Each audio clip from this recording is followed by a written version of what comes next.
Mais Esporte, com Chico Maia. Oferecimento: EPA Supermercados. Ficou fácil fazer economia. Tem sempre um EPA perto de você.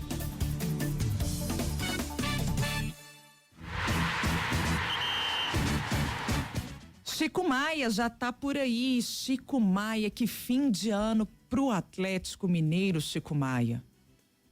Ei, Maria Fernanda Cimini, amigos ouvintes da Band News FM, Murilo Rocha, Luciana Viana. Bom dia. Hoje eu gostei de que a Luciana entregou o nosso querido Daniel Rosa aí, hein? Nosso companheiro aí das carrapetas, dos botõezinhos aí, hein?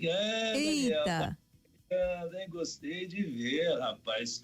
Quem é que imaginou, hein?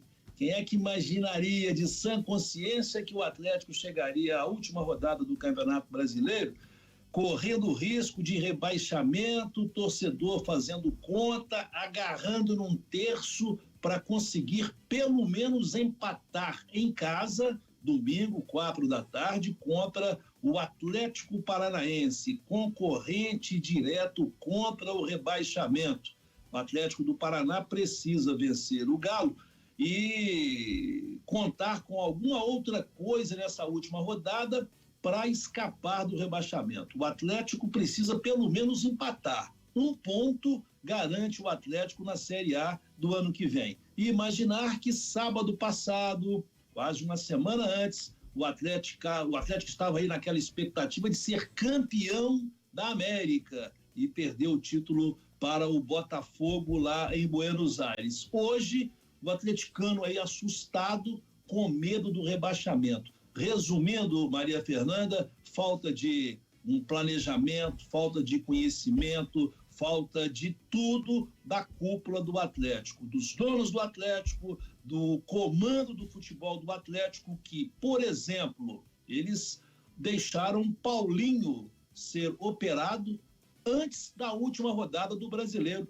numa arrogância de imaginar que na última rodada o Atlético não precisaria de um dos seus principais jogadores, que é o atacante Paulinho, tratando de um estresse, fez uma cirurgia, deram férias pro Paulinho antes do último jogo, que é o jogo mais importante do Atlético este ano, Maria Fernanda. Ô Chico, fica a lição, né, para os donos do clube, que futebol não é banco, futebol não é empresa de comunicação, futebol não é empresa de construção. É preciso tratar o negócio aí de forma diferenciada. E deveriam focar no futebol do Atlético. Contratar alguém bom, um dirigente muito bom. O Rodrigo Caetano foi embora para a CBF, trabalhar na seleção brasileira, e os donos do Atlético optaram pelo que eles achavam que seria bom e barato. O Vitor, que foi um grande goleiro, ídolo da torcida pelo que fez jogando futebol, mas ainda não tem a qualificação devida para comandar o futebol do Atlético. Fosse um dirigente experiente, não deixariam operar o Paulinho antes da última rodada do campeonato. A cirurgia podia esperar. Era uma cirurgia que, poxa, uma semana a mais, uma semana a menos não faria diferença, mas deram férias para o Paulinho antes da hora, quer dizer, não calcularam, arrogantes pelo fato do time ter estado na final da Copa do Brasil, na final da Libertadores, acharam que o brasileiro também já estava tranquilo, apesar da péssima campanha, 12 jogos sem vencer, chega nessa última rodada desse jeito, pega o Atlético do Paraná no domingo, de olho nos outros jogos, porque o Fluminense pega o Palmeiras, Fluminense é concorrente direto nessa história para não ser rebaixado também, e o Bragantino, que recebe em casa o Criciúma.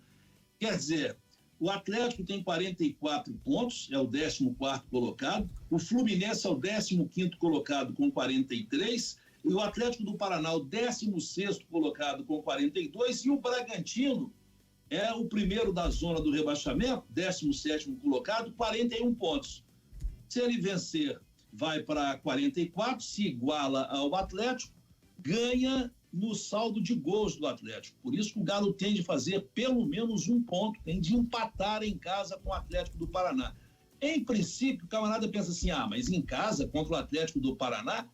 Só que o Atlético pensou isso. O torcedor pode até pensar, mas a cúpula do Atlético não pode pensar nisso, porque no futebol tudo é possível, no futebol tudo acontece, e o Galo corre esse risco sério na última rodada do Brasileiro, gente. Ô Chico, como você falou, o Atlético basta um empate. Para quem está nos escutando, um empate livra o Atlético do rebaixamento. Mas a questão é que, como você disse aí, o atleta é desmobilizado, a ponto de já ter liberado o Paulinho, por exemplo, para fazer a cirurgia, que ele já até fez a cirurgia, né? Que estava jogando aí com um problema. Mas o atleta é desmobilizado. Vai ser a primeira partida do Brasileirão que o Atlético vai jogar para não cair. O adversário dele, Atlético Paranaense, já está jogando algumas partidas nesse clima. Também está desesperado, mas já está com essa pegada aí há mais tempo, mesmo caso de Fluminense e Bragantino. Desses times, o meu temor é que o Atlético vem desmobilizado, vem destroçado pelos resultados, né? E sem comando, né? Vai ter um técnico interino e sem torcida também para esse jogo final. Vamos ver aí, né? Eu acho que provavelmente deve escapar, mas corre um risco e não é um risco pequeno em razão do contexto, né? Do contexto que envolve essas 3 partidas aí decisivas para essa reta final da vida do Atlético. E o Cruzeiro, Chico, pega a Libertadores, não pega, o que você acha? Também vai depender de resultado do Bahia, né? Que joga em casa. O adversário do Bahia, não estou recordando aqui, mas é um jogo mais ou menos tranquilo que o Bahia tem em casa.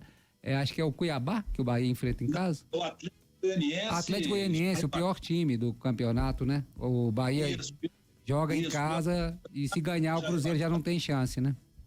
O Bahia, em condições normais, Murilo, deveria ganhar do Atlético Goianiense em casa, Fonte Nova cheia e tudo mais. Só que aquela história, né? O Bahia é dirigido pelo Rogério Ceni, que adora inventar também, adora uma lambança também. Então, tudo pode acontecer nesse Bahia e Atlético Goianiense. O Cruzeiro joga contra o Juventude lá, o Juventude já escapou do risco de rebaixamento, mas em casa o Juventude é sempre complicado e o Cruzeiro tem essa parada torta lá na sua luta para conseguir uma vaga na Libertadores, todos os jogos às 4h no domingo, e o Cruzeiro nessa situação também aí, né? Trouxe o Fernando Diniz, não deu certo, trouxe na hora errada, tirou o Fernando Seabra na hora errada, assim como errou ano passado tirando o Pepa no meio do campeonato, fazendo boa campanha, e tá aí, o Fernando Diniz pode estar de malas prontas, pode estar cascando fora, depois de uma passagem pífia pelo Cruzeiro.